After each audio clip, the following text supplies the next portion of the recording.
Bismillahirrahmanirrahim. Assalamualaikum warahmatullahi wabarakatuh. Alhamdulillahirrahmanirrahim. Pada video kali ini kita akan membahas jurnal sediaan Solida yang dikirim oleh kelas B tentang formulasi tablet umbi bawang merah yang berpotensi sebagai anti hiperglikemia. Jadi zat aktifnya adalah umbi dari bawang merah.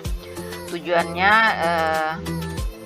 diharapkan dia memiliki efek sebagai anti hiperglikemia ya, untuk menurunkan kadar glukosa di dalam darah. Oke, dari abstraknya diketahui bahwa untuk penyakit diabetes mellitus, umbi bawang merah ini dapat digunakan karena memiliki kandungan flavonoid, yaitu yang berpotensi sebagai hipoglikemia, artinya menurunkan kadar gula darah. Bahan pengikat sangat berperan penting dalam mengikat partikel menjadi suatu granul, dan granul nantinya menjadi suatu tablet yang kompak. Jadi pada kalimat ketiga di paragraf sudah menerangkan bahwa ada pentingnya bahan pengikat, di mana kelanjutannya adalah penelitian ini ingin melihat apakah ada pengaruh signifikan dari variasi konsentrasi PVP sebagai bahan pengikatnya. Di sini digunakan PVP-nya itu sebesar 3, 4, dan 5%. Ekstrak umbi bawang merah diperoleh dari proses maserasi dengan etanol 96% selama 3 hari yang dipekatkan dengan rotary evaporator. Jadi menggunakan ekstraksi dingin dengan maserasi. Sebelum dilakukan ekstraksi, dilakukan standarisasi yang meliputi penentuan susu pengeringan, kadar abu total, kadar abu tidak larut asam, kadar sari larut air, dan kadar sari larut total ya. Di sini dilakukan standarisasi, bukan standardisasi, karena berarti belum ada panduan tentang penggunaan umbi bawang merah ini.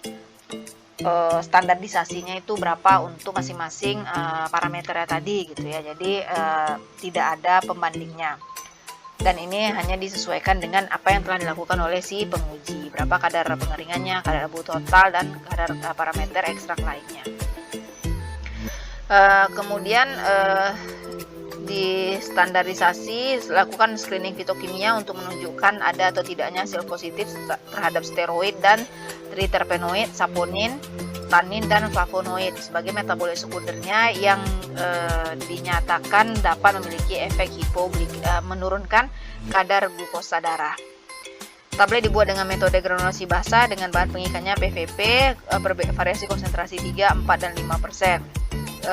Evaluasi granul dilakukan, kemudian lanjutkan dengan evaluasi dari si tabletnya.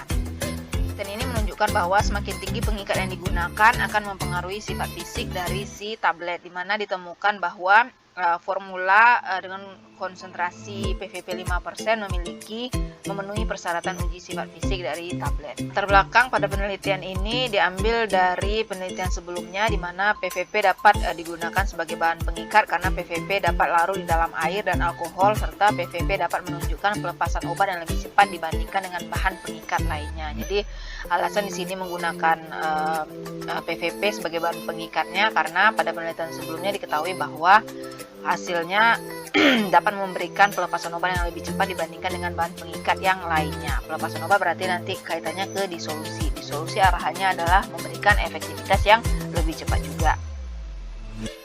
Kemudian dilanjutkan dengan cara kerja. Yang pertama itu standarisasi sintesia, kemudian ekstraksi dari si umbi bawang merah yang sudah dalam bentuk serbuk ditimbang, selanjutnya diekstraksi dengan menggunakan metode maserasi. Jadi di sini tidak dilakukan penyiapan sampelnya, langsung saja dia sudah dalam bentuk serbuk yang langsung dilakukan proses ekstraksi.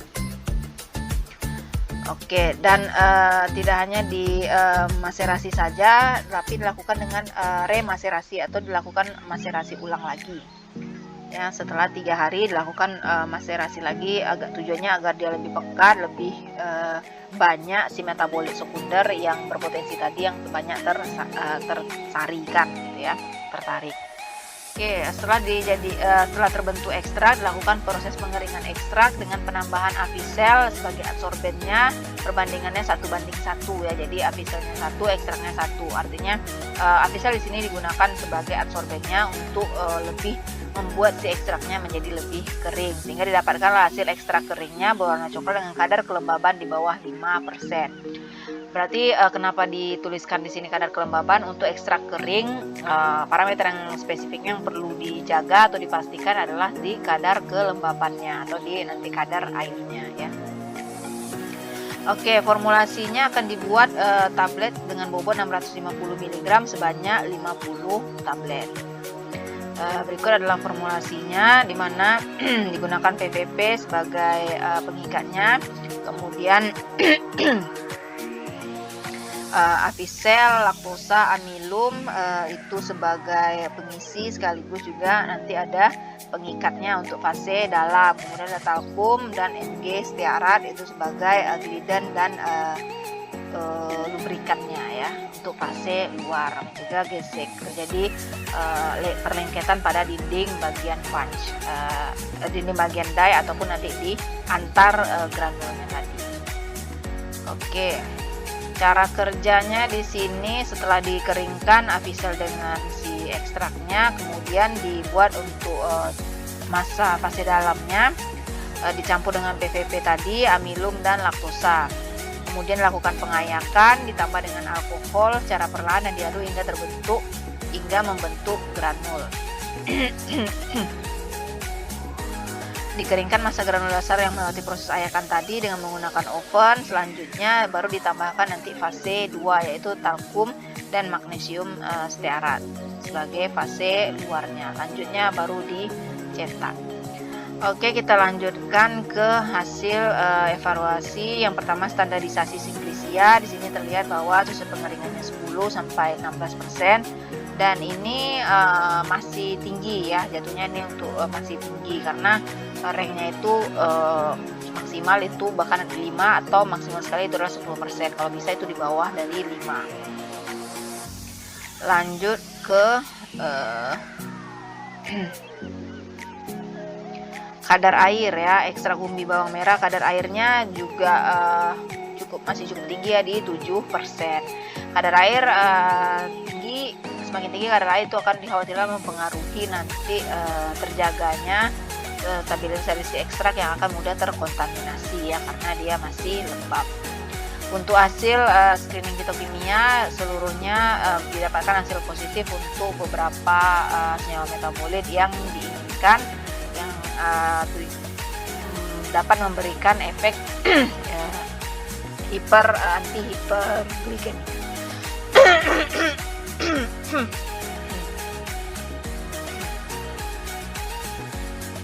Dapat memberikan efek sebagai anti-hiperglikemia.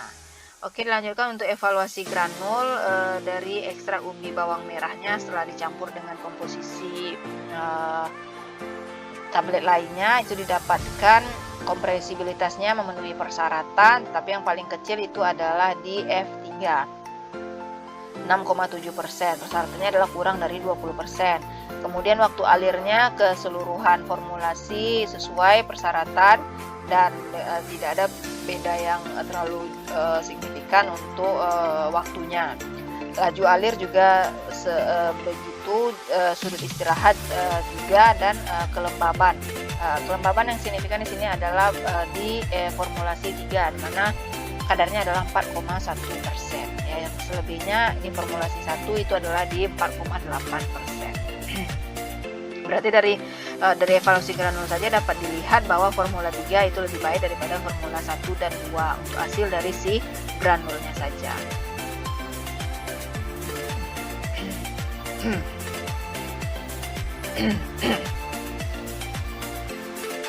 Oke, kita lanjutkan lagi.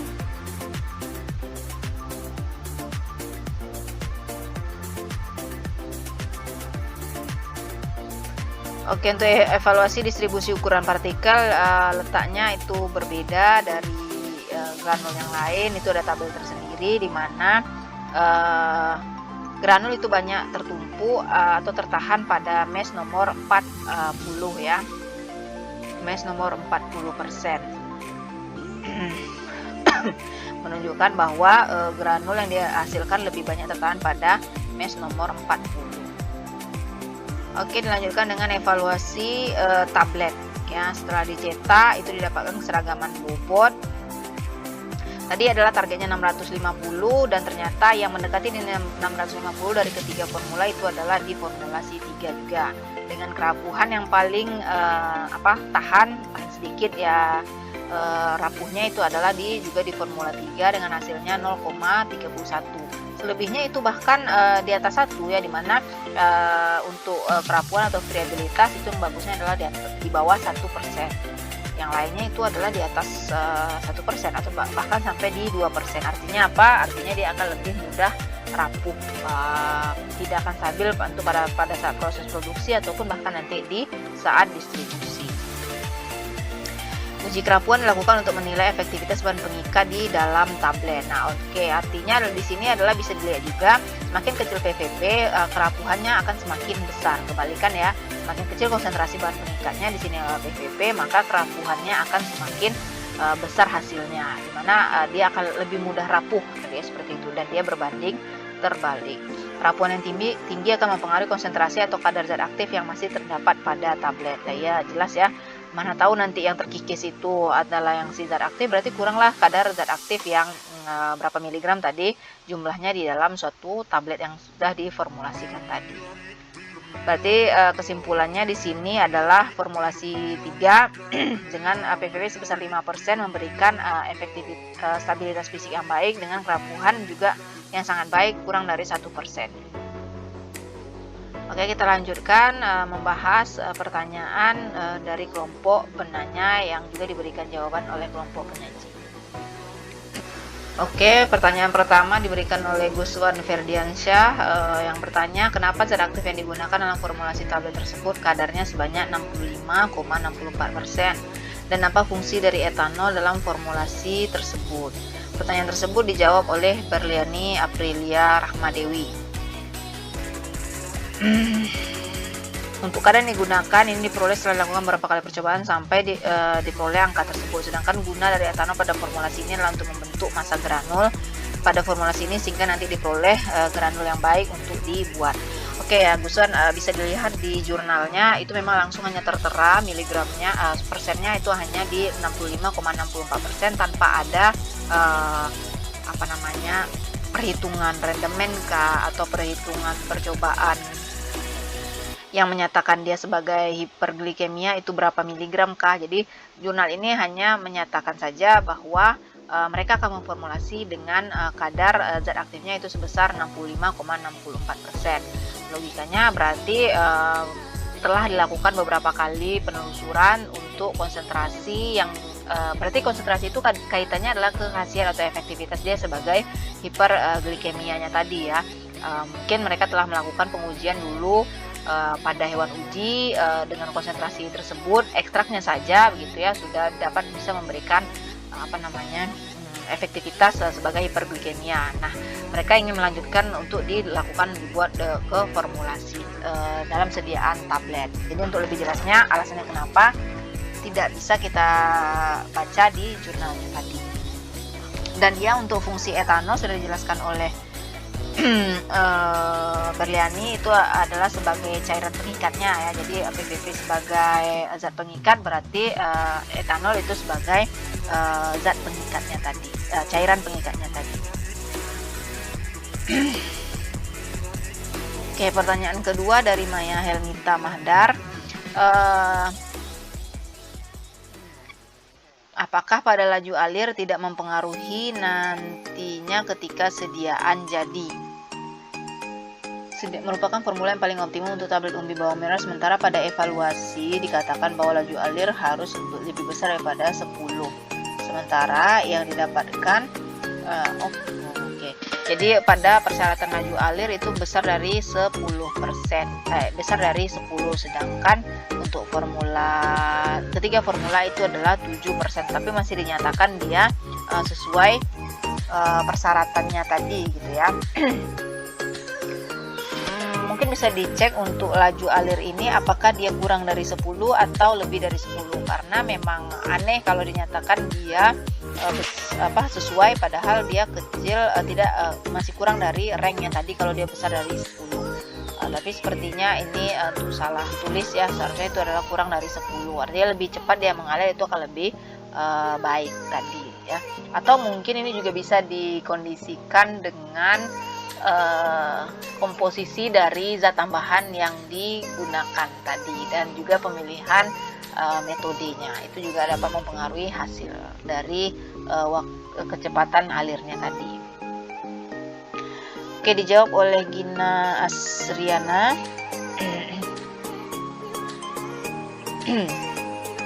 Sifat alir dikatakan baik jika 100 gram serbu yang diuji mempunyai waktu alir kurang dari 10 detik. Untuk persentase laju alir pada jumlah yang kami ambil memang besar dari 10 gram per detik. Tapi kami juga mendapatkan dari data lain yang mengatakan laju alir yang baik sekali berada pada rentang 5-15 gram per detik. Maka dari data tersebut ketiga formulasi ini masih memiliki laju alir yang baik. Oke, jadi bedanya di bobotnya tadi ya dan waktunya, tapi masih dalam rentang dia memiliki laju alir yang baik. Oke. Pertanyaan selanjutnya dari Reza Afda.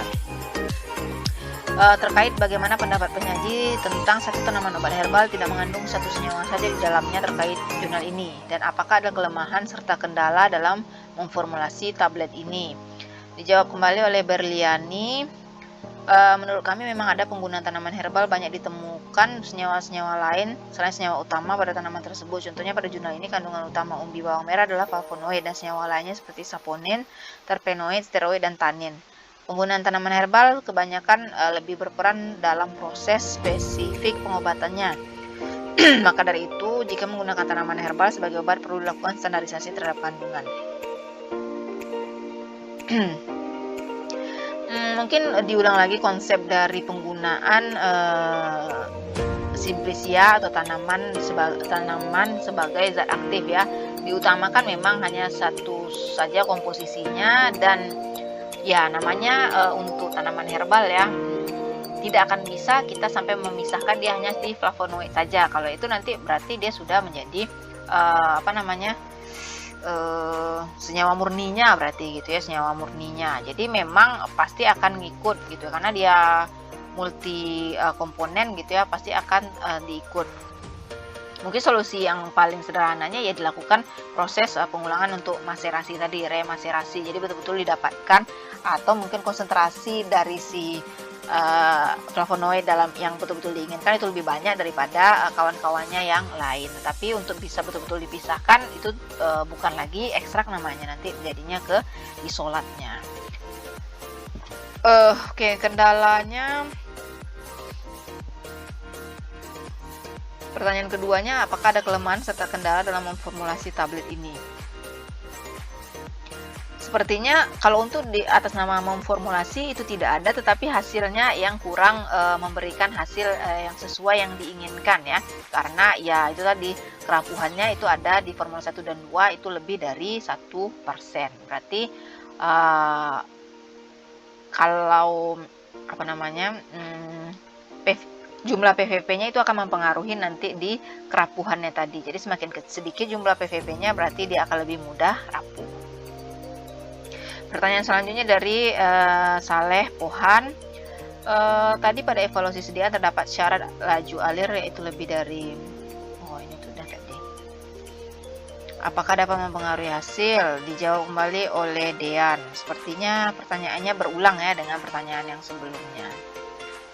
Oke.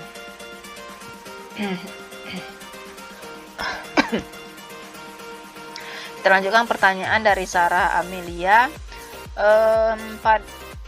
Pada evaluasi tablet uji kerapuhan formula 1 dan 2 tidak memenuhi persyaratan. Yang ini saya tanyakan, apa penyebab dari formula 1 dan 2 tidak memenuhi persyaratan jika pada uji kerapuhan tersebut, dan bagaimana cara mengatasinya? Pertanyaan ini dijawab oleh Safira Dio Amanda. Pada pengujian kerapuhan adalah menggunakan peralatan yang terutama digunakan untuk menentukan berapa lama tablet dapat bertahan selama transportasi. Pengujian ketika ada penurunan berat badan pada tablet sampai lebih maka dapat dikatakan ada masalah dengan kualitas produksi. Ada kemungkinan untuk tablet adalah penyebabnya, sehingga desainnya harus diubah. Terkadang itu bisa disebabkan oleh kadar air yang rendah di tablet. Proses pengujian melibatkan menjatuhkan beberapa tablet ke dalam drum. Ibu rasa jawabannya masih kurang tepat ya. Kenapa kadar kerapuhannya sangat rapuh itu berkaitan sama zat pengikatnya. Berarti permasalahannya adalah di konsentrasi atau jumlah zat pengikatnya yang kurang ya, itu dulu dari komposisinya. Nanti kalau tetapi kalau dilihat yang di 24 dan berapa tadi? 23 dan 5, di 5 itu sudah oke, dengan hasil yang selebihnya juga bagus. Artinya memang bisa dinyatakan bahwa kurangnya zat pengikat adalah sumber yang menyebabkan dia menjadi sangat rapuh ya. Jadi tidak kurang kompak lah massa dari si tabletnya. Oke, pertanyaan dari Sherly Nurhayati. Persyaratan uji kompresibilitas granul yang baik yaitu tidak lebih dari 20%. Dan apa yang akan terjadi jika indeks kompresibilitas granul itu lebih dari 20?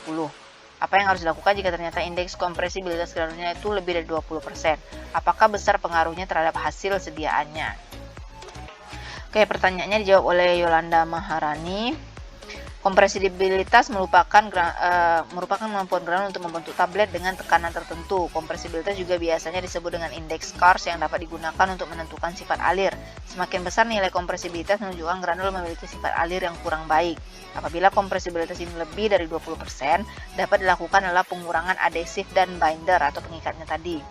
Adesif adalah gaya tarik-menarik antara molekul yang berbeda jenisnya. Gaya ini menyebabkan antara zat yang satu dengan yang lainnya dapat menempel dengan baik karena molekulnya saling tarik-menarik atau merekat. Pengurangan zat adesif dapat menurunkan kompresibilitas karena adanya penurunan gaya tarik-menarik antar molekul yang berbeda jenis, sehingga antara zat yang satu dengan zat yang lainnya dapat berkurang saling mengikatnya. Tetapi terlalu sedikit bahan pengikat dapat menyebabkan granul yang terbentuk sulit untuk dikempa, sehingga perlu diperhatikan jumlah bahan pengikat yang sesuai yang mampu memberikan kompresibilitas yang baik ya. Jadi untuk kaitannya kembali lagi itu adalah ke bahan pengikat. Kompresibilitas dia kemampuan membentuk si tablet dari butiran-butiran antara si granul-granul tadi, dia membentuk si massa tablet. Jika hasilnya itu lebih dari 20, yaitu tadi berarti dia sangat rapuh sekali, kurang kompak lah dia gitu. Perlu ditambahkan lagi zat pengikat supaya dia menjadi lebih kompak dan bisa dikompres atau dicetak menjadi suatu sediaan tablet yang baik. Pertanyaan selanjutnya itu dari Widya Veranika.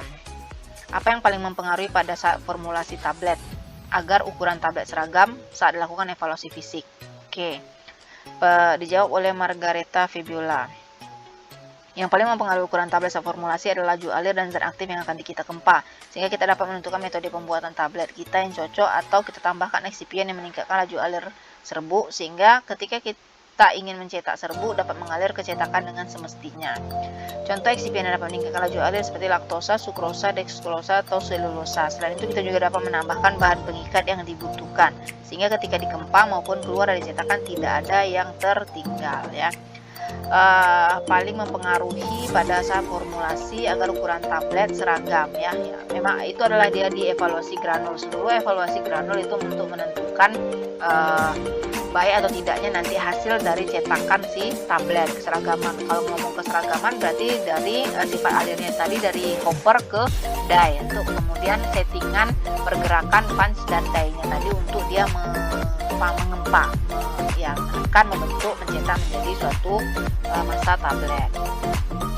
Oke, ini merupakan pertanyaan terakhir, berarti Ibu cukupkan. Silakan dibaca lagi untuk jurnalnya agar lebih paham, juga diskusi dan tanya jawab antara penanya dan guru penyaji pada